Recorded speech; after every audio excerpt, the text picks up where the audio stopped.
마음 가다듬고 일어나셔서 찬송가 14장 부르심으로 하나님 앞으로 같이 나아갑니다. 찬송가 14장입니다.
죄인들의 길에 서지 아니하며 오만한 자들의 자리에 앉지 아니하고 오직 여호와의 율법을 즐거워하며 그의 율법을 주야로 묵상하는도다. 그는 시냇가에 심은 나무가 철을 따라 열매를 맺으며 그 잎사귀가 마르지 아니함 같으니 그가 하는 모든 일이 다 형통하리로다. 아멘. 하나님 아버지, 저희들은 복 있는 사람들임을 믿습니다. 오직 하나님의 길만 찬송하며 가는 사람들이 될 것을 다짐합니다. 하나님, 선한 길 열어주시고 복된 길 허락하여 주시옵소서. 오늘도 성령께서 인도하시는 그 선한 길을 걸어 그 복된 길을 따라 저희들 이처럼 은혜의 보좌 앞에 나와 예배하는 자들로 섰습니다. 하나님, 예배하는 자들에게 주실 만가지 복 천가지 은혜 모두 풍성히 부어주시되 저희들의 삶의 자리가 물된 동산 같은 귀한 복 허락하여 주시고 우리들의 가는 길마다 가나안 복지로 이어지는 은혜 누리게 하여 주시옵소서. 이 시간도 성령이 저희들을 온전히 주장하시고 섭리하사 성령 충만함의 귀한 복을 누리게 하시되 하나님의 음성을 직접 듣고 하늘문이 열리는 그 모습을 함께 보는 놀라운 은총 허락하여 주시옵소서. 영과 진리로 드리는 저희들의 예배를 온전히 받아주실 것 믿고 바라오며 우리 주님 예수 그리스도의 이름으로 기도드리옵나이다. 아멘.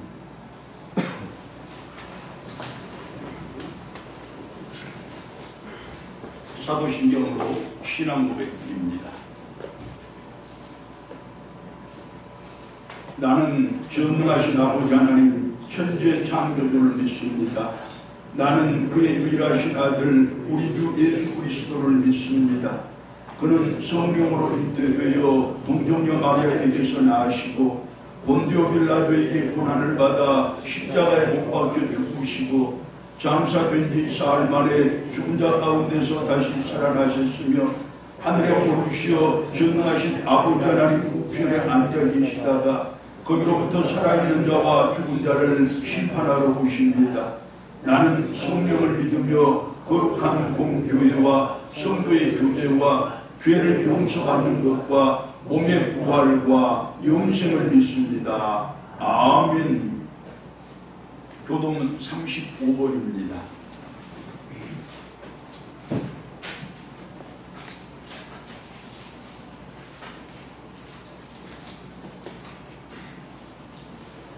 만군의 여호와여 주의 장막이 어찌 그리 사랑스러운지요.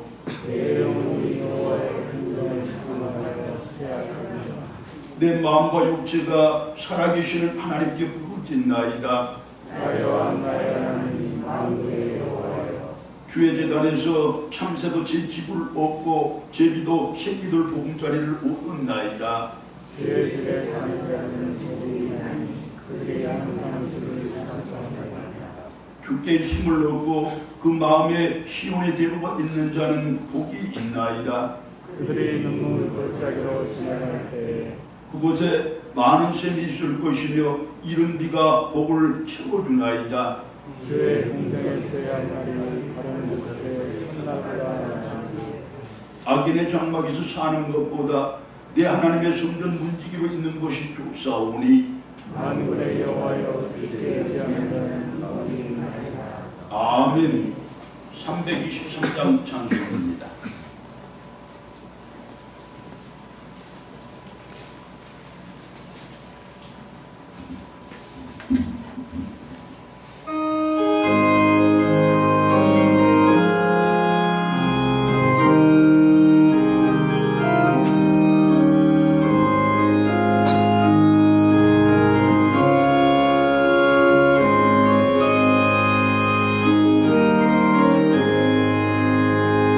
오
기도 인도하실 때 우리가 한 마음으로 기도드립니다.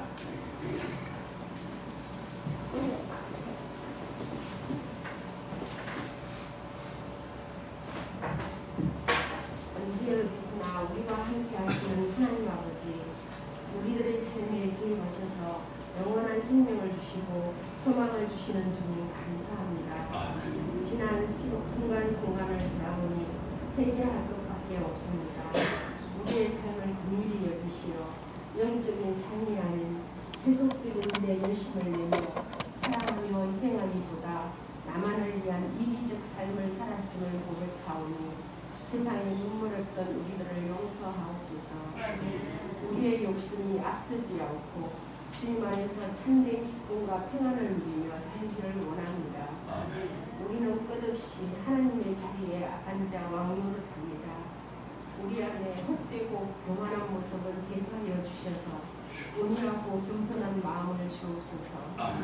주님 허락하신 자리에서 맡겨주신 사명에 충성을 다하여 하나님과 사람을 영화롭게 하는 복된 자녀들이 되게 하옵소서. 능력자 되시는 주님, 이 시간도 고통 속에 몸부림치는 이 나라를 기억하셔서 선한 길로 인도하옵소서. 사랑의 주님, 이곳에 해당하신 불꽃교회를 기도합니다. 아버지의 뜻을 이루어 칭찬받는 교회가 되게 하시고 주님을 만나는 복의 통로가 되게 하옵소서. 육신의 질병, 마음의 수고로움으로 고통 속에 있는 성도들에게는 이 시간 성령님의 일하심을 간절히 간구합니다. 찬양으로 봉사하시는 선하신 집사님들, 주님의 평강이 넘치시길 기도합니다. 말씀을 선포하시는 목사님께 성령님 임하시어 그 말씀이 행함으로 믿음을 보이는 빛이 되고 소금이 되게 하옵소서. 이 시간 이전에 오셔서 은혜 주실 주님을 간절히 사모하며 예수님 이름으로 기도합니다. 아멘.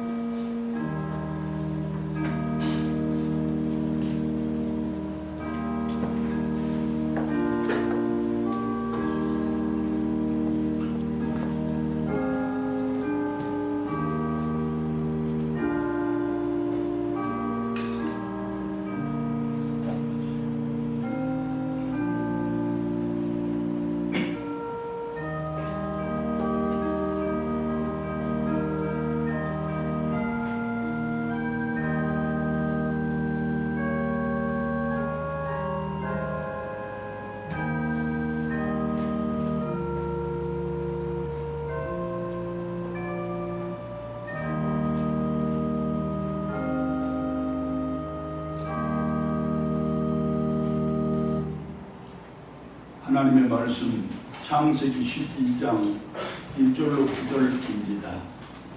창세기 12장 1절로 9절의 말씀을 제가 받들어 봉독합니다.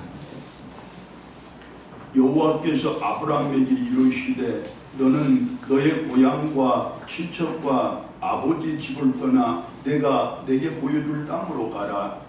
내가 너로 한 민족을 이루고 내게 복을 주어 내 이름을 창대하게 하리니 너는 복이 될지라.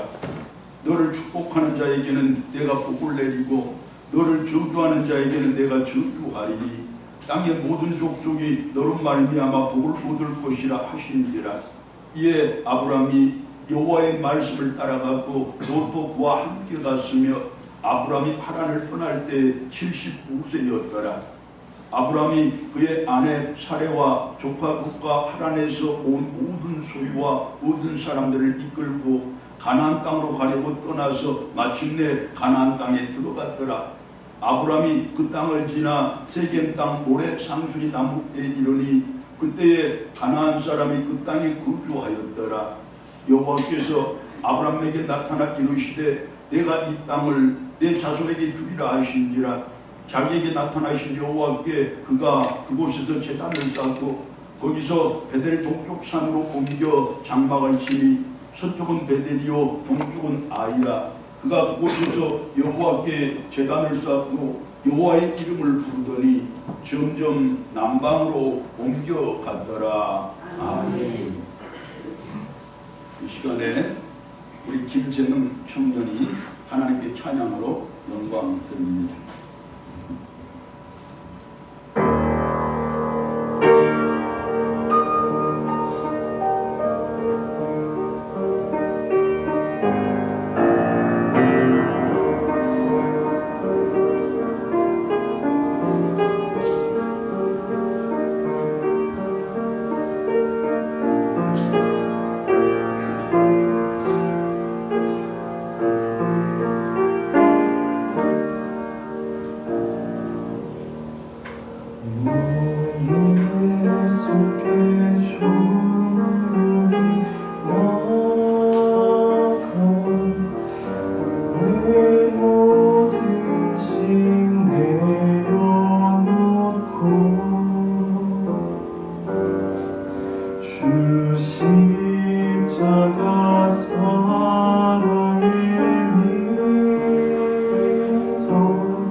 예수께 조용히 나가 내 마음이 쏟아놓으라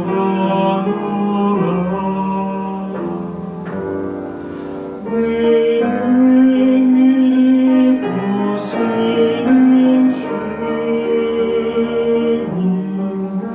긴 은혜를 베푸시리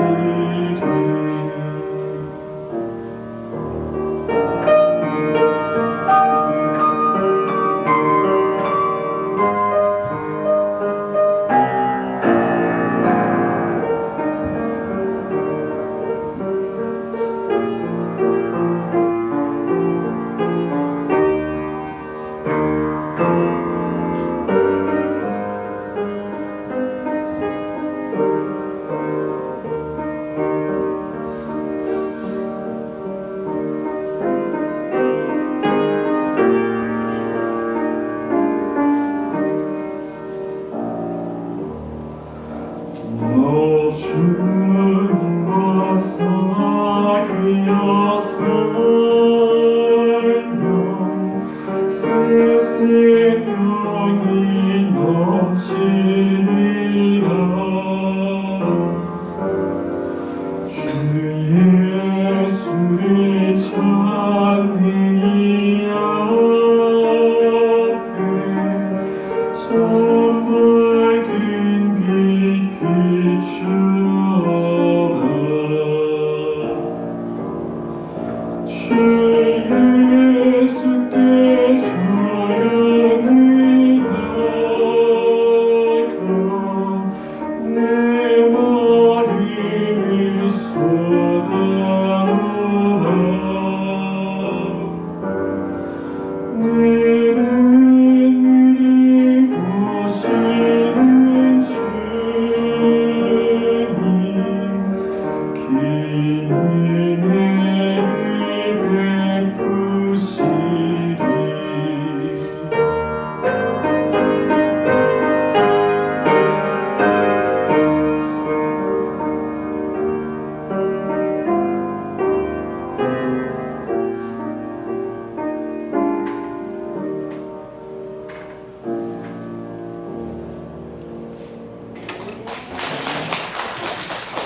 우리 김정은 청년이 그간 여러분들의 기도와 또 하나님의 지키심과 보호하시는 인도하시는 힘입어서 어려운 여건과 환경 속에서도 중국에서의 8학기 학업을 잘 마치고 이제 귀국을 했습니다.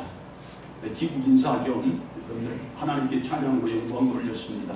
다시 한번 건강하게 우리 품에 안겨주신 하나님께 감사드리며 박수로 환영해 주시죠.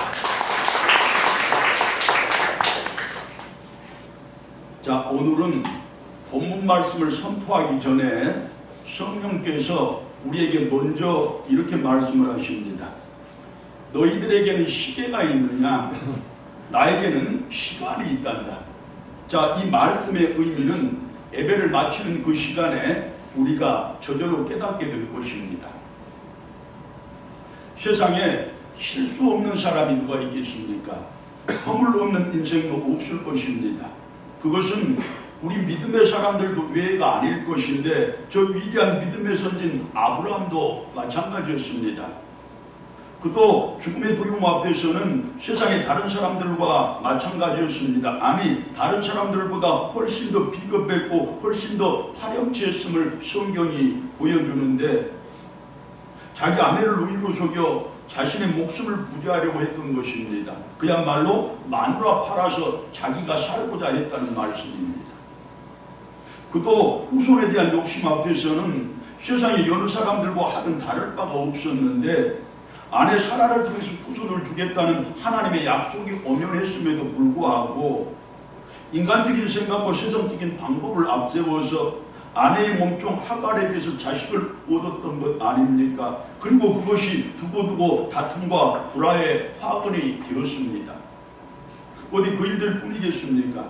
가장 비겁하고 파렴치했던 그 일을, 즉 아내를 누이로 속여 자기의 목숨을 부지하려고 했던 그 일을 다시 반복했으니 저번에는 애굽 사람들이 자기 아내를 탐했을 때였고 이번에는 그랄 왕 아비멜렉이 그녀를 취하고자 했던 때입니다. 자, 그런데 한 가지 주목할 점은 아브라함의 그와 같은 실수와 허물들이 약속의 땅 가나안을 떠나서 이방 나라 애굽으로 간 때로부터 시작이 되었다고 성경은 우리들 앞에서 분명하게 증언을 하고 있다는 것입니다. 본문과 바로 이어지는 창세기 12장 10절의 말씀이 이렇습니다. 그 땅에 기근이 들었으므로 아브라함이 애굽에 거류하려고 그리로 내려갔으니 이는 그 땅에 기근이 심하였습니다. 자, 여기서 내려갔다라는 말은 야라드라는 원어로 기록된 말인데 단순하게 위치가 더 낮은 지역으로 내 삶의 자리를 옮겨갔다는 그런 의미를 넘어서서 나의 사회적인 지위나 신분상의 계급이 더 낮아졌다는 뜻이고 더욱 뚜렷한 의미가 한 가지가 또 있는데 무엇이냐? 도덕성이나 윤리적인 수준이 더 낮아졌다는 것입니다. 결국은 그때 아브라함이 기근을 핑계로 삼아서 애굽 땅으로 간 것은 단순한 자기의 삶의 터전의 위치 변경만이 아니고 자신의 신앙을 타락시키는 가장 큰 원인을 자기가 스스로 제공했다는 그 뜻입니다. 또한 거류하려고 라는 말은 구루라는 원어로 기록된 단어인데 원래는 내가 길 가다가 길 가장자리로 발걸음이 벗어났다는 그런 뜻인데 여기에서는 무엇을 염려하고 어떤 것을 두려워한다는 의미로 사용이 되었습니다. 다시 말하면 아브라함은 복의 근원이 될 것이라는 하나님의 약속보다는 현실적인 내 배고픔을 더 큰 문제로 여겨 그것을 두려워하고 그것을 근심 걱정했다는 말씀입니다. 그래서 그 염려가 자기 믿음보다 더 커서 결국 믿음이 아니라 육신의 소욕을 따라서 행동을 했다는 것입니다. 아브라함의 여러 실수와 허물의 근본 원인은 하나님의 약속에 대한 믿음보다는 현실적인 문제에 대한 염려와 두려움이 더 컸던 까닭에 그렇게 그 자꾸 보잘것없는 그 믿음 때문이었다는 말씀입니다. 곧 믿음의 실패가 인생의 실수와 삶의 허물로 나타났다는 뜻입니다. 자, 살펴본 바 아브라함의 신존도 그렇고 그의 실상도 이런데 즉 신앙적으로도 그렇고 인생과 삶은 물론이고 도덕도 윤리적인 면도 마찬가지로 별로 내세울 것이 없는 아브라함인데 아니 신경적인 실수와 허물을 가지고 있는 아브라함인데 그렇다면 노아와 이삭과 야곱을 비롯한 아브라함의 이전과 이후에도 수많은 믿음의 사람들이 있었음에도 불구하고 왜 하나님은 그들을 다 제치고 아브라함이 모든 믿는 사람들의 조상이 되게 한 것입니까? 왜 그를 복덩어리가 되게 한 것입니까? 다시 말하면 복의 근원이 되게 했느냐는 물음입니다. 그에 대한 대답을 오늘의 말씀 가운데서 우리가 같이 찾아보도록 하겠습니다. 본문 속의 아브라함의 심정에 우리가 함께 동참을 해보도록 하겠습니다. 본문 1절입니다. 여호와께서 아브라함에게 이르시되 너는 너의 고향과 친척과 아버지 집을 떠나 내가 내게 보여줄 땅으로 가라. 자, 하나님의 이 명령에 대한 아브라함의 반응을 신약성경 히브리서 11장 8절의 말씀은 이렇게 증언을 합니다. 믿음으로 아브라함은 부르심을 받았을 때에 순종하여 장래의 유업으로 받을 땅으로 나아갈새 갈 바를 알지 못하고 나아갔더라. 갈 길도 모르고 그 목적지가 어디인지도 모르는데 하나님이 가라고 하니까 그냥 나아갔다는 뜻입니다. 자, 내가 보여줄 땅으로 가라.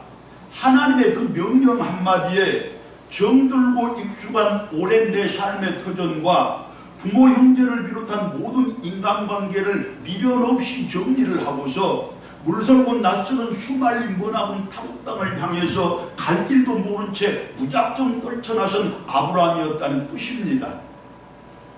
여러분, 그때 아브라함의 마음속으로 우리가 한번 들어가 보자는 뜻인데 전장에 처음 출병을 하는 소년병사의 두렵고 떨린 마음이 바로 그런 것일까요? 억지로 고향을 등져야 했던 가난한 사람들의 실향의 서러움과 이산의 아픔이 과연 그것이었을까요? 아니면 피치 못할 사정과 어쩔 수 없는 사연으로 사람을 접고서 이별을 택해야 하는 젊은 연인들의 슬픔이 그런 것일까요? 고향과 친척과 아버지 집을 떠나던 날에 아브라함의 심정이 바로 그와 같았을 것이라는 말씀입니다. 정든 사람과 이별 앞에서 또한 익숙한 것들과 편한 것들과의 결별 앞에서 누군들 슬픔과 아쉬움이 없겠습니까? 누군들 상실의 고통과 단절의 아픔이 없겠습니까? 그리고 완전히 새로운 세상과 전혀 낯선 환경과의 만남을 앞두고서 두렵고 떨리지 않을 사람 세상에 아무도 없을 것입니다. 하지만 중요한 사실은 그런 슬픔, 그런 아쉬움을 극복해내지 못하고서는 그런 아픔과 두려움을 내가 맞서 싸우지 않고서는 새로운 인생과 새로운 삶은 물론이고 새로운 세상을 향해서 내가 한 발자국도 더 나아갈 수가 없다는 것입니다. 그리고 오늘의 우리들에게 있어서 더 중요한 사실은 그런 슬픔과 아쉬움을 내가 감내하지 않고서는 그런 아픔과 두려움을 우리가 회피하면 우리에게 그리고 우리 교회에 더 복된 내일과 더 큰 소망은 결코 오지 않을 것이라는 말씀입니다. 우리 모두 그 슬픔과 아쉬움을 잘 극복해내고 그 아픔과 두려움에 당당 맞서 싸울 때 비로소 하나님의 부르심에 순종으로 응답할 수 있는 복된 믿음의 백성들이고 소망이 있는 주님의 교회가 될 수 있다는 뜻입니다. 할렐루야. 아멘. 자, 이와 같은 사실을 전제로 하고서 지금부터 아브라함이 걸었던 그 발자취를 우리가 함께 따라가 볼 것인데, 그렇게 그가 어떻게 믿음의 사람들의 조상이 되었고 왜 복덩어리가 될 수 있었는지 그 사실을 한번 살펴볼 것입니다. 그리고 믿음의 조상으로서의 우리의 신앙을, 복덩어리로서의 우리의 삶을 지금부터 힘차게 출발하도록 하겠습니다.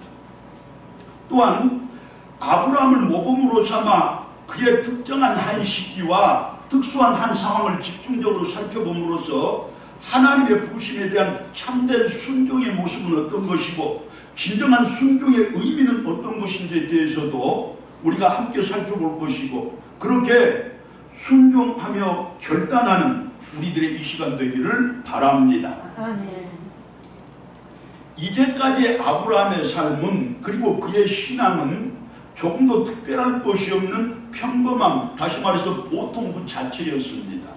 그도 그럴 것이 지금껏 한 번도 자기 자신이 직접 자기의 인생과 삶을 책임지거나 자기 신앙에 새롭게 도전할 필요가 없었던 것이 아브라함의 삶의 정황이요 생활의 여건이었습니다.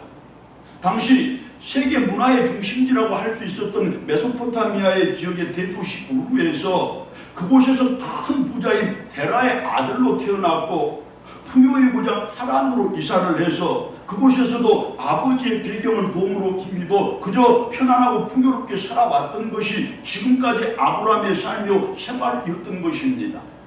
그러니 자신의 인생의 개척과 삶의 향상을 위해서 특별히 노력을 하고 힘든 도전을 할 필요가 없었습니다. 인생과 삶의 도전이 없었으니 신앙의 각오를 새롭게 하거나 그것을 위한 결단 역시 필요치 않았을 것입니다. 느끼지도 못했을 것입니다. 물론 누구나 그렇듯이 그에게도 자신이 걷고 싶은 인생길이 따로 있었을 것입니다. 자기가 살고 싶은 삶의 모습 또한 따로 있었을 것입니다. 그리고 그 인생길과 그 삶의 모습은 분명히 특별하고 남다른 것이지 아니었겠습니까? 자, 그러나 그처럼 그저 편안하게 그저 연약하게 살아왔던 그의 생애가 어느덧 그의 나이 75살이 되도록 그저 그 편안함 속에 그 풍요로움 속에서 안주하는 그야말로 평범한 보통 사람으로 만들고 말았던 것입니다. 편안함과 풍요로움이 사람들에게 가져다주는 가장 파괴적인 회약, 즉 스스로에 대한 자기개발과 자기결제의 부재를 그도 고스란히 답습을 하고 있었다는 말씀입니다. 쉽게 말해서 삶과 신앙에 있어서 진보해 가기는커녕 퇴보만을 계속하고 있었다는 말씀입니다. 그때까지 아브라함의 삶이 그리고 신앙의 모습이 바로 그것이었습니다. 자, 이제 마침내 그 자신도 더 이상 자기 자신에게 소망을 두지 않았습니다. 더 이상 욕심 부릴 것도 없고 더 이상 바랄 것도 없는 것이 자신의 나머지 인생의 앞으로의 삶이라고 그는 여겼습니다. 지금처럼 평범하게 반복된 일상을 살다가 때가 되면 그저 죽으면 될 뿐 더 이상의 선택이나 결단은 이제 자기에게 그 기회도 오지 않을 뿐더러 필요도 없는 것이 자신의 내일이고 미래라고 그는 그렇게 믿고 살았었습니다. 자, 아브라함은 하나님의 살아계심을 잠시 망각하고 살고 있는 중이었습니다. 인생들에 대한 하나님의 주권적인 계획과 주도적인 섭리에 대해서 깨달음과 믿음이 아직 부족했던 것입니다.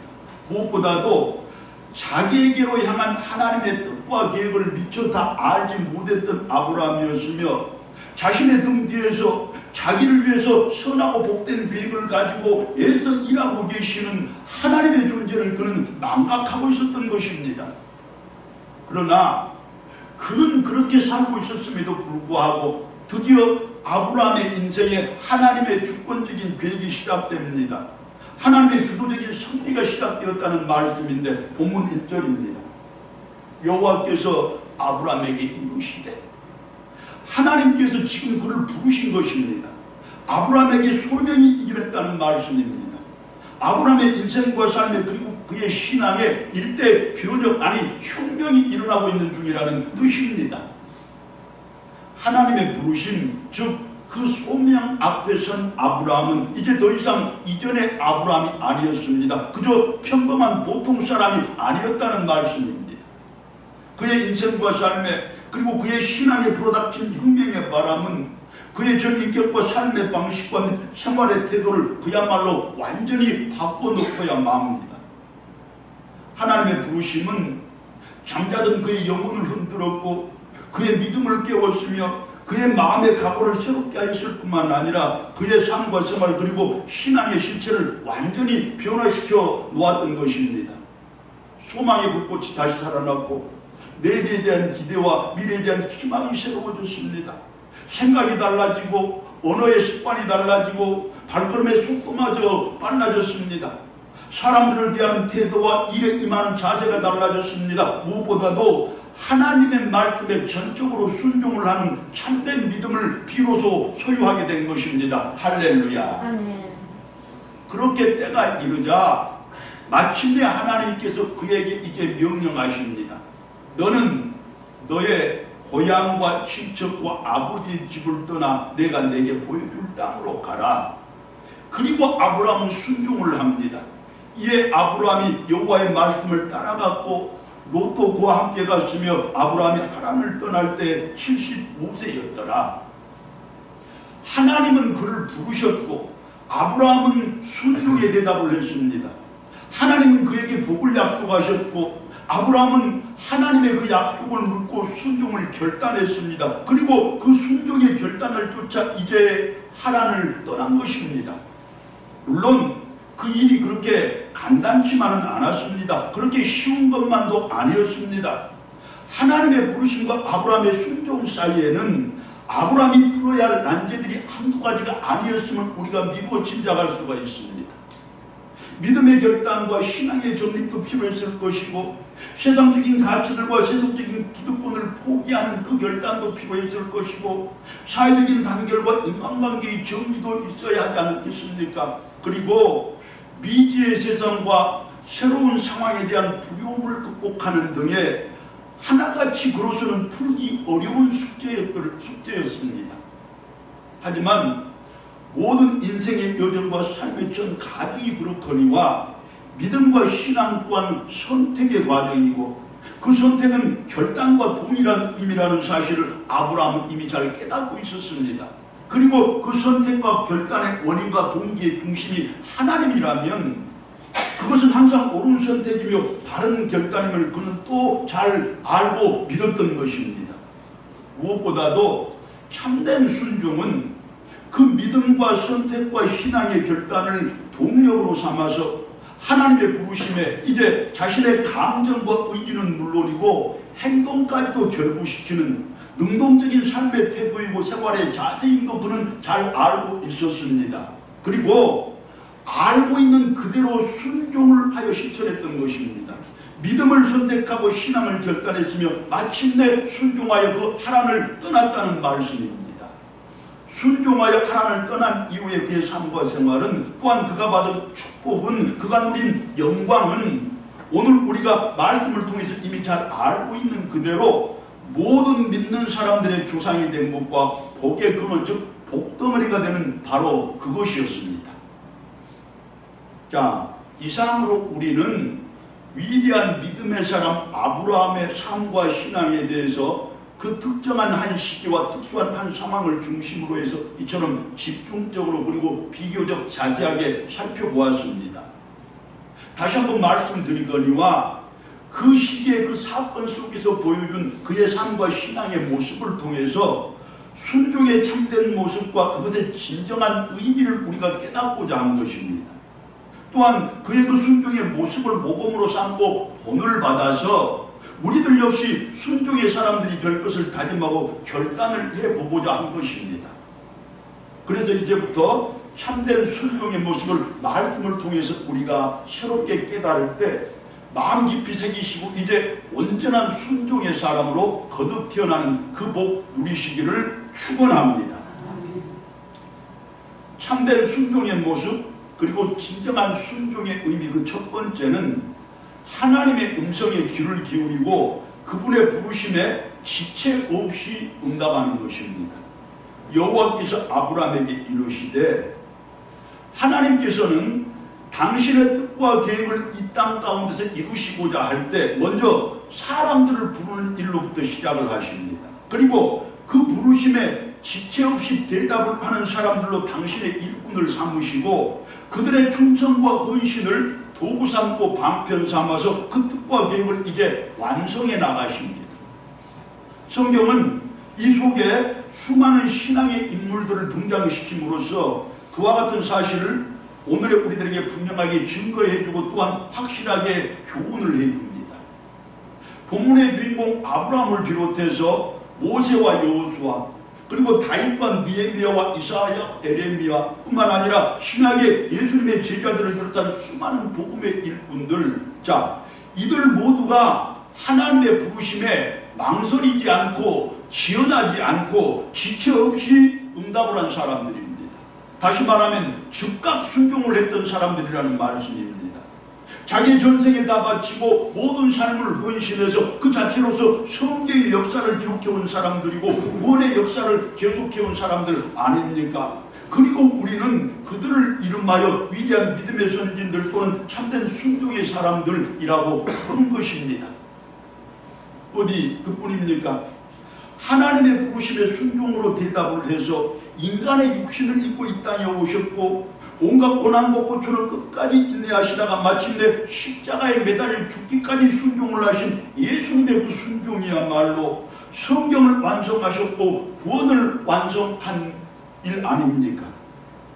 혹여 아브라함이 그리고 수많은 믿음의 사람들이 그리고 예수님께서 하나님의 부르심을 외면하고 회피했다면 세상은 어찌 되었으며 또한 오늘의 우리들이 어떻게 살아가고 있겠습니까?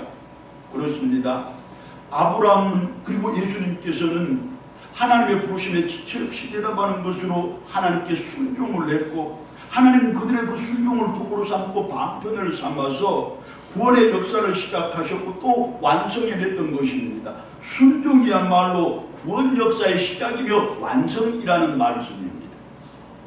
이제 많이 부족하고 힘이 연약한 우리들이지만은 오늘 이후로 우리도 하나님의 부르심에는 지체 없이 대답을 하는 성도들이 되어야 맞습니다. 우리 교회를 통해서 이 시대와 사회를 통해서 무엇보다도 내 기도를 통해서 들려주시는 하나님의 음성에 기쁨으로 대답을 하자는 말씀이고 하나님의 부르심에 지체 없이 대답하였던 저 믿음의 선진들을 본받아서 우리도 그들처럼 순종의 대열에 당당하게 동참하는 성도들 되자는 말씀입니다. 비록 그분들처럼 위대한 신앙의 모범까지는 한참 부족할지라도 그분들처럼 그 자체로 성경을 만들고 구원을 완성하는 그런 사람들이 되기는 아직 미치지 못하지만 그러나 하나님의 부르심에 힘차게 대답을 하는 그것만큼은 그분들처럼 한번 되어보자는 뜻이고 그렇게 내가 성경을 만들지는 못할지라도 최소한 성경이 만든 사람은 한번 되어보자는 말씀입니다. 할렐루야. 여러분, 내가 성경을 만들어내지는 못할 것입니다. 그러나 성경은 나를 만들어낼 수 있습니다. 성경이 만들어낸 내를 통하여 하나님의 나라 이 땅 가운데 온전히 이루시고 그 뜻을 편만히 펼쳐나가는 우리 성도요, 우리 교회 되기를 다시 한번 소망합니다. 참된 순종의 모습, 진정한 순종의 의미 그 두 번째는 비장한 신앙의 결단과 비상한 삶의 각오가 있어야 한다는 것입니다. 너는 너의 고향과 친척과 아버지의 집을 떠나 내가 내게 보여줄 땅으로 가라. 지금 아브라함에게 고향과 친척을 떠나라는 하나님의 이 명령은 지금까지 아브라함 자신이 가지고 있었던 자기 인생과 삶에 대한 주도권을 이제 하나님께 완전히 넘기라는 것입니다. 전적으로 하나님만을 믿고 완전하게 하나님만을 의지하겠다는 그 비장한 신앙의 결단을 하라는 명령이라는 뜻입니다. 그 명령 앞에서 아브라함은 이제껏 자기가 기대고 의지했던 혈연과 지연 그리고 자기를 보호해 주었던 사회적인 배경을 모두 버려야만 했습니다. 지금까지 자신이 소유했던 세상적인 가치들과 자신이 누리던 세속적인 기득권을 모두 포기해야만 했습니다. 뿐만 아니라 지금까지 모든 세상적인 인연과 인간관계를 완전히 청산할 수밖에 없었습니다. 70평생을 살아온 삶의 터전이고 배경이었습니다. 피를 나는 혈육보다 더 친하게 지냈던 이웃과 형제들이었습니다. 모두에게 대접받는 하나도 부러울 것 없는 사회적인 위치였습니다. 거기에다가 물질의 풍요와 삶의 여유는 더 이상 바랄 것이 없는 그런 생활을 했던 아브라함이었습니다. 그런데 그 모든 것들을 한순간에 다 버리고 전부 포기하라는 것이 지금 하나님의 명령입니다.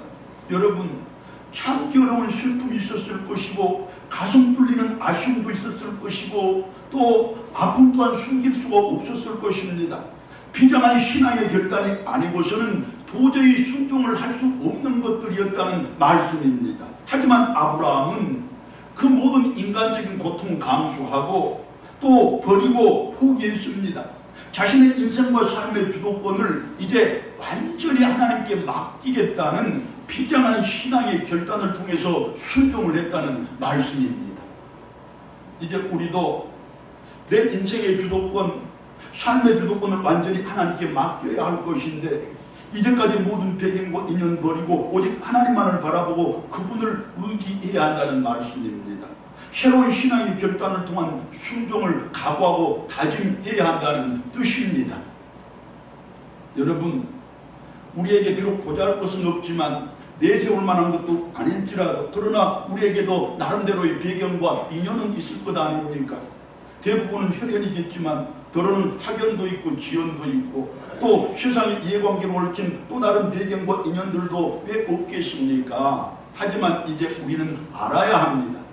그 인연, 그 배경들과 이별을 하지 않고서는 더 큰 세상, 더 큰 믿음으로 한 발자국도 나아갈 수 없다는 것입니다. 더 큰 뜻을 이룰 수가 없다는 것입니다. 무엇보다도 그것들과 이별이 바로 하나님께 순종을 하는 것이니 그렇다면 우리 세상적인 그 배경들과 인간적인 그 인연들을 이제 영영 버려야 맞지 않겠습니까? 그렇게 온전히 하나님만을 의지하는 성도들이 되어야 한다는 뜻입니다. 지금 아브라함에게 있어서 아버지의 집을 떠나라고 하는 하나님의 명령은 그의 모든 현실적인 생존의 조건들을 다 버리고 포기라는 것인데 그리고 지금껏 아버지를 기대어 살아왔던 자신의 생과 삶을 이제부터는 자신이 직접 개척해 나가라는 것인데 비상한 삶의 각오를 하라는 명령 아닙니까? 그 명령을 받은 아브라함에게 당장 걱정이 되고 근심이 되는 문제가 하나 있었습니다. 다름 아닌 가족의 생계 문제였습니다. 이전까지 생계가 무엇인지 가장의 책임이 무엇인지 전혀 도외시한 채 살아온 아브라함이었으니 당연한 문제이기는 하겠지만 그러나 더욱 문제가 되는 것은 지금 당장의 해결책이 없다는 것입니다. 아버지의 집을 떠나자니 당장 가족들의 생계가 문제가 되고 거기서 그대로 머물러 살아가자니 하나님의 명령은 엄중하고 아브라함은 지금 자신이 이러지도 저러지도 못하는 진퇴양난의 상황에 빠진 것으로 그렇게 생각이 들었습니다. 하지만 대답은 의외로 간단했습니다.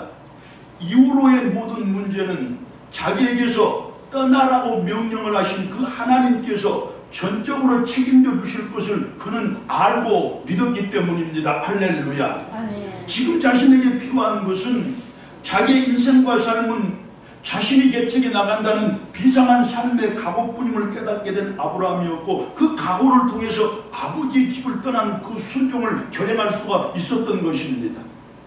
이제 우리들도 비상한 삶의 각오를 해야 할 것입니다.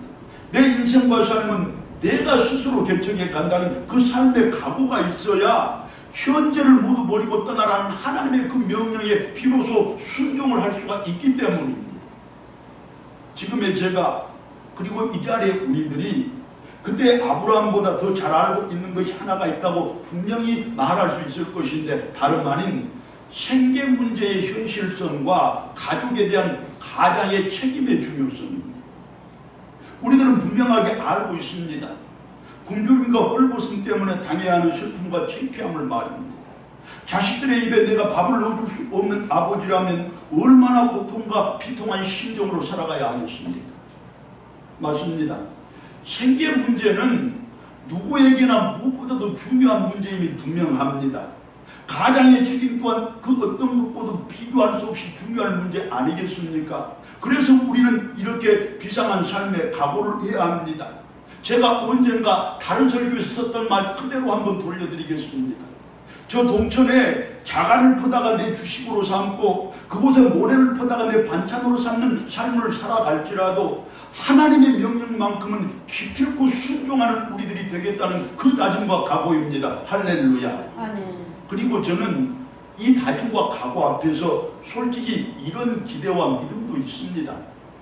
사람이 운영하는 세상의 회사도 제 일만 열심히 하면 먹고 살 만큼은 책임을 져주는데, 하물며 하나님께서 직접 경영하시는 이 교회의 일에, 또 복음의 일에, 그리고 모든 거룩한 일에 제 자신만 부끄럽지 않게 일을 해 나간다면 내 가족들의 생계 문제만큼은 하나님이 책임져 주실 것이라는 그 사실입니다.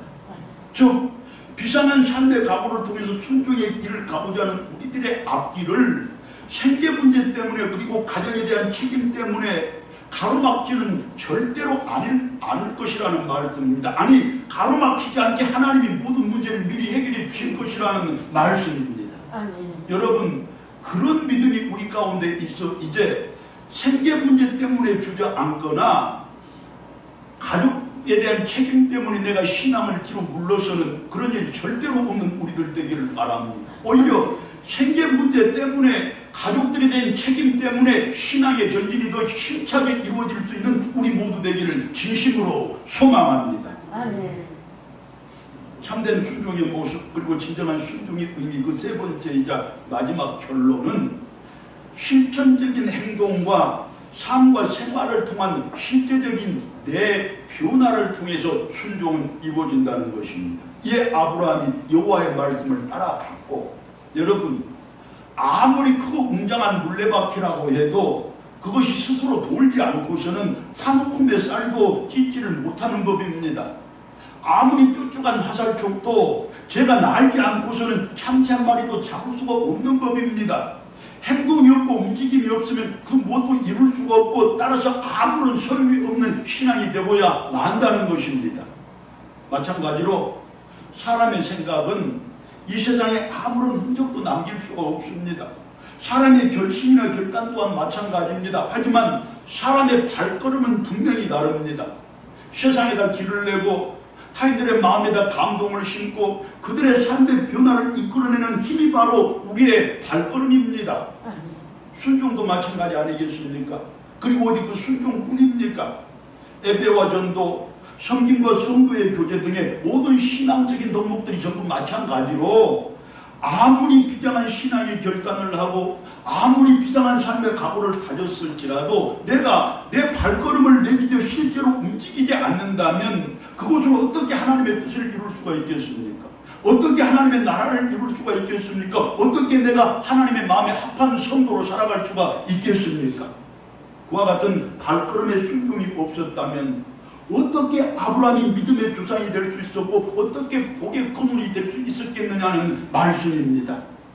여러분, 믿음의 조상 아브라함의 신앙의 여정은 이처럼 하나님의 말씀을 따라 본토와 친척과 아버지의 집을 내 발걸음을 통하여 실제로 떠나는 거기서부터 시작이 되었습니다. 그리고 하나님께서는 오직 당신의 인도하심을 따라서 한 발짝 한 걸음 발걸음을 옮겨나가는 그의 순종을 보시고 그로 하여금 복의 근원이 되게 하시고 모든 믿는 사람들의 조상이 되게 했던 것입니다. 할렐루야. 이제 우리도 이 시간을 통해서 우리의 하나님을 떠나는 첫 발걸음을 떼는 것으로 순종의 길을 출발해야 할 것입니다. 전도의 길에 나서야 한다는 말씀입니다.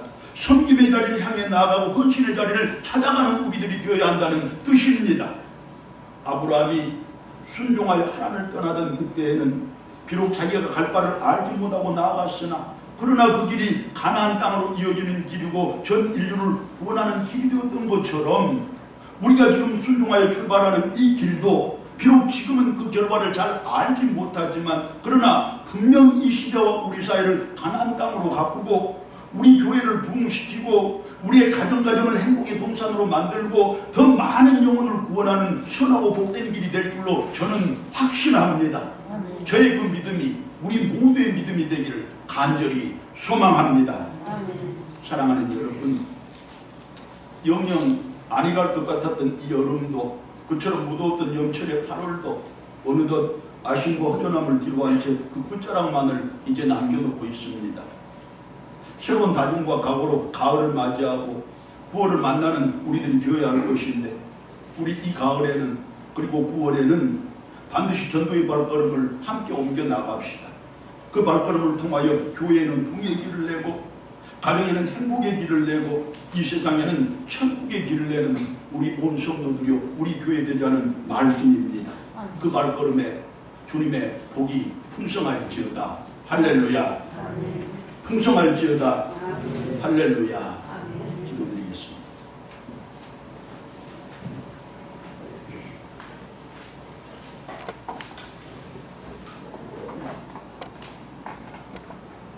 믿음의 사람들을 부르시고 그들의 순종을 통하여 구원의 역사를 이루어 가시는 하나님 아버지, 저희들을 사랑하시사 그 역사에 동참하게 하시고 우리 교회를 사랑하시사 그 역사의 주인이 되게 하심을 진심으로 감사하며 찬양드립니다.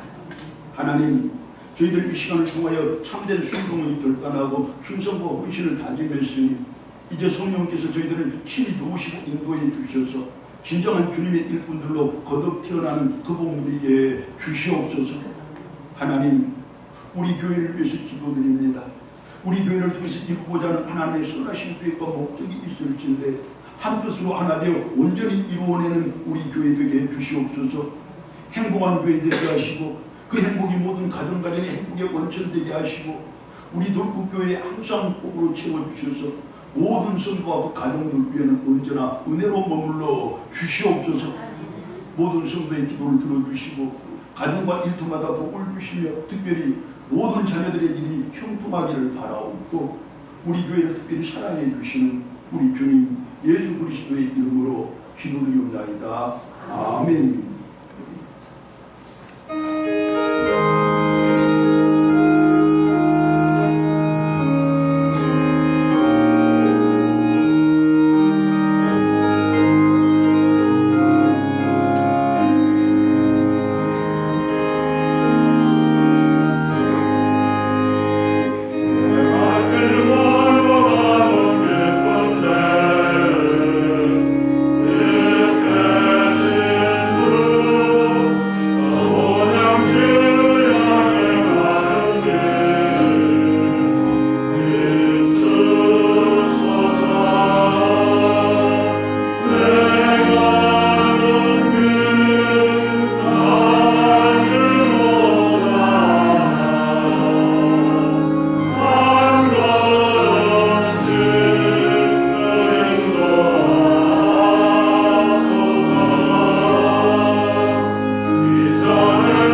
전에 전부 담아주셨으니 진심으로 감사합니다. 우리 순종의 길을 갈 때 이제 우리가 걷는 그 발걸음을 통하여 우리 교회에는 붕의 길이 나고 우리 가정마다 행복의 길이 생기며 우리 살아가는 이 시대와 사회 속에 평화의 길이 시온의 대로처럼 환히 열리는 그 복 있게 하여 주시옵소서. 하나님, 내가 순종의 백성으로 바로 설 때 우리 교회가 제 역할과 사명을 다 감당할 것이는데 특별히 사랑하는 우리 자녀들이 세상 속에서 그 삶이 건강해지고 튼튼해질 것인지 내 믿음으로 우리 교회를 굳건히 세우고 사랑하는 내 자녀들의 인생을 바로 세우는 저희 모두에게 하여 주시옵소서. 하나님, 이 애물들 속에 숨어있는 저희들의 땀과 눈물, 간절한 간구와 기도 하나님 다 아십니다. 살피실 때 우리의 삶에 가장 시급하게 필요한 것 가장 시급히 해결해 주시고 가장 절실하게 요구되는 것 가장 풍성하게 부어주시되 하나님, 우리의 모든 삶의 문제들이 더 이상 문제가 되지 않는 그 복을 우리가 함께 누려가게 해 주시옵소서. 하나님 아버지, 사랑하는 우리 부모님들, 열보하신 우리 성도님들, 이 땅을 사시는 동안에 늘 건강하고 안전하게 그 인생길 걷게 하시되 날마다 삶의 자리에서 찬송소리 높아지게 하시고 하나님으로 말미암아 기쁨이 차고 넘치는 그 복 있게 하시되 우리 교회 때문에 감사가 되기를 복도 허락해 주시옵소서. 하나님, 사랑하는 우리 자녀들, 특별히 군문에 있고 객지 살아가는 우리 자녀들, 부모의 손길이 닿지 못하고 눈길이 미치지 못하지만 성령께서 온전히 지켜주신 줄 믿습니다. 졸지도 주무시지도 않고 저들을 지키시는 하나님의 은혜를 믿습니다. 오늘도 저들이 제 삶의 자리에서 하나님을 새롭게 배우는 놀라운 은총물이시고 인격적으로 하나님 만나 이제 하나님 때문에 저들도 삶의 새 힘을 얻고 인생의 바른 길을 걷는 그 복 있게 하여 주시옵소서. 하나님, 이 모양 저 모양 저희들의 삶에는 채워야 할 것들도 많고 더해야 할 것들도 많습니다. 하나님, 우리의 삶의 구석 이 모양 저 모양 잘 살펴주셔서 하나님께서 채워주시는 그 복과 은혜로 저희들 아무것도 부족함이 없는 인생과 삶을 엮어가시되 넉넉하여 형제와 이웃들에게 풍성히 나누는 그 복도 누리게 하여 주시옵소서. 하나님, 우리 교회를 통하여 하나님의 뜻이 땅 가운데서 펼쳐질 것인데 하나님, 저희들 순종의 발걸음을 통하여 하나님의 그 뜻에 동참하게 하여 주시고 마침내 우리가 도구가 되어 우리 교회가 방편이 되어 하나님의 그 뜻과 그 계획을 이 땅 가운데서 온전히 펼치는 복도 누리게 하여 주시옵소서. 오늘도 우리 교회가 하나님께 영광 돌리고 우리에게 내가 하나님께 기쁨 되도록 당신의 여러 일꾼들이 많은 모양으로 기도드리고 또 헌신했습니다. 저들에게 생활의 복 주신 때 갑절로 7배로 더해 주시는 귀한 은총 더하여 주시옵소서. 아직도 시대가 어지럽고 위험합니다. 하나님, 이 시기 지내는 동안 우리 성도들의 건강과 안전도 특별히 지켜 주시옵소서. 아뢰지 않는 것들까지도 아뢰지 못한 것들까지도 전부 이루실 우리 주님 예수 그리스도의 이름으로 감사기도 드리옵나이다. 아멘.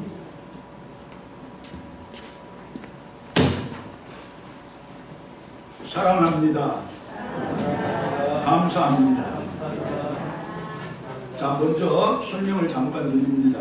제가 설교 서두에 우리에게는 시기가 있고 성령께는 시간이 있다고 이렇게 말씀드렸는데 왜 이 말씀을 드렸냐 그러면 코로나 팬데믹 시대에 우리 한국교회 예배 시간에 대한 고민을 함께 해보자는 뜻으로 우리 교단 7개 신학교 및 한국의 여러 신학교 관계자들 또 교수분들이 함께 모여 그 고민을 나누었습니다. 자, 대개 서양의 흑인들 교회는 3시간 이상 4시간가량 예배가 드려집니다. 그리고 서양의 일반적인 교회는 최소 1시간 반에서 일반적으로 2시간 반가량의 시간으로 예배를 드립니다. 그리고 한국의 카톨릭 교회도 약 2시간 정도의 예배 시간을 소요하고 불교 및 이슬람교는 2시간 이상 3시간 정도의 예배 시간을 그렇게 갖습니다. 그런데 유독 한국 개신교회만 1시간으로 한정되어 그 시간이 지나면 우리 성도들의 마음이 초조해지고 조급해집니다. 여러분 그러죠? 예배 시간은 딱 1시간이라고 누가 정했습니까?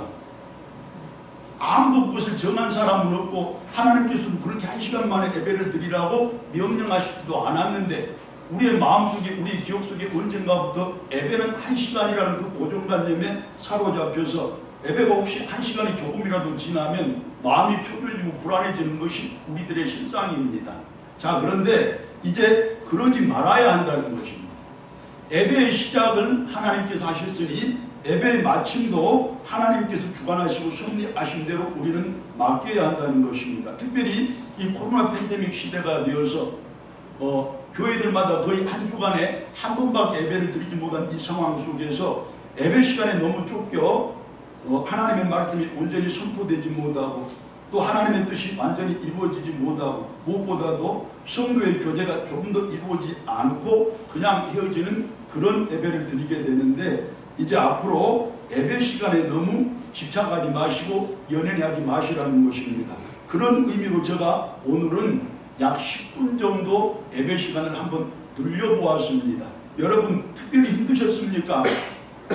자, 앞으로 10분 내지 15분의 범위 안에서는 예배 시간을 조금 자유롭게 활용하려고 합니다. 자, 이 교수님들이 권면하기에는 예배 시간을 1시간 반쯤으로 하는 게 적당하지 않겠느냐. 그런데 처음부터 그렇게 하면 우리가 익숙해지지 않고 잘 적응이 되지 않아서 힘들지 모르니 가끔씩 약 10분 정도 예배 시간을 늘려서 예배를 드릴 것입니다. 여러분 그 사정을 먼저 헤아려 주시고 감안하시기 바랍니다. 자, 우리 김 목사님 휴가 잘 마치고 복귀하셨고 또 그간에 수술도 잘 마쳐 여러분들의 기도에 힘입어 잘 회복되고 있는 중입니다.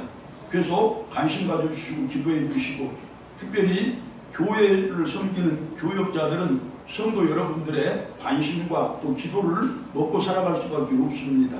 살피시다 기도하시고 또 만나면 위로와 격려도 하시기를 바랍니다. 자, 코로나로 지금 여러 가정 많은 우리 성도들이 고생하고 있는 모습을 여러분들이 눈으로 지금 보고 계시지 않습니까?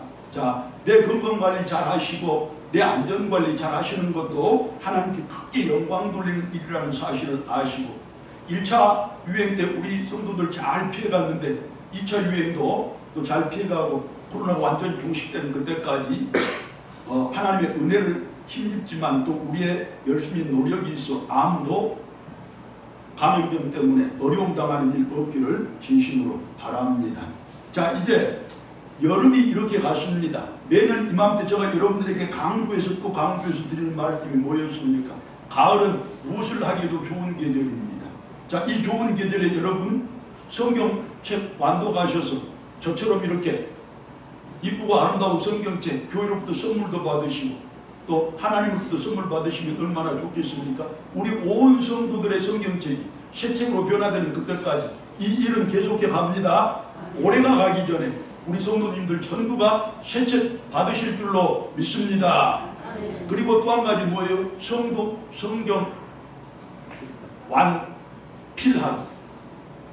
어떤 분들은 2번씩 완필을 하고 또 3번을 지금 거의 다 마치신 분들도 계시기는 합니다. 물론 삶의 형편과 생활의 조건이 다 달라서 모두가 다 획일적으로 이룰 수는 없겠지만, 여러분 그러나 하루에 한 줄이라도 쓰다 보면 내 평생 가기 전에 언젠가는 완필해내지 않겠습니까? 그것으로 하나님께 영광 돌리고 그것으로 하나님께 가지고 가는 애물 삼으실 수 있기를 바랍니다.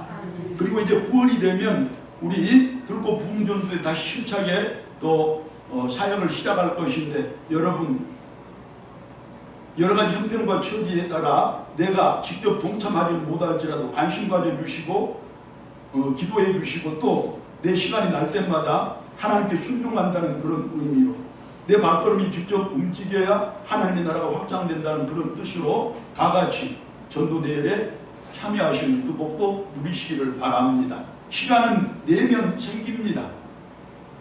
시간은 내면 생깁니다.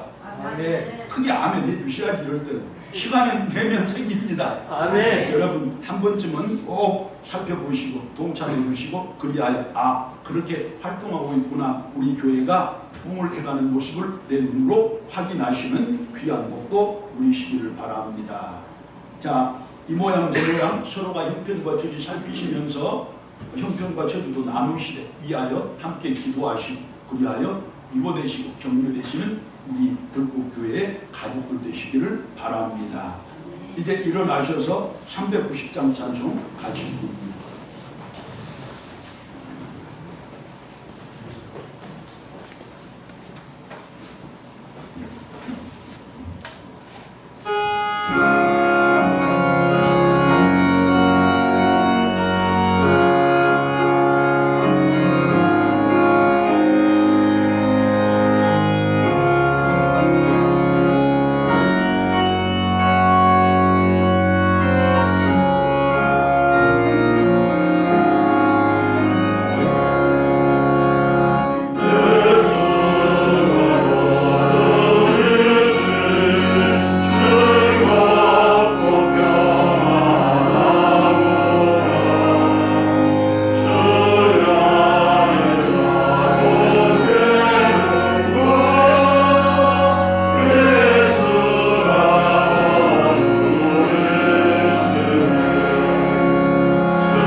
성령님의 교통하심과 인도 보호하심이 나의 순종의 발걸음을 통하여 부흥의 길을 내고 행복의 길을 내고 평화의 길을 내기를 소망하고 다짐하는 모든 믿음의 백성들과 그 가정들과 특별히 자녀들 나아가는 길에 이 나라와 민족의 역사 위에 복음 전도자들과 저들의 사역의 효자한 가운데 거룩한 날 거룩한 예배를 드리는 모든 교회들 위해 이제부터 영원토록 함께하옵기를 간절히 축원하옵나이다.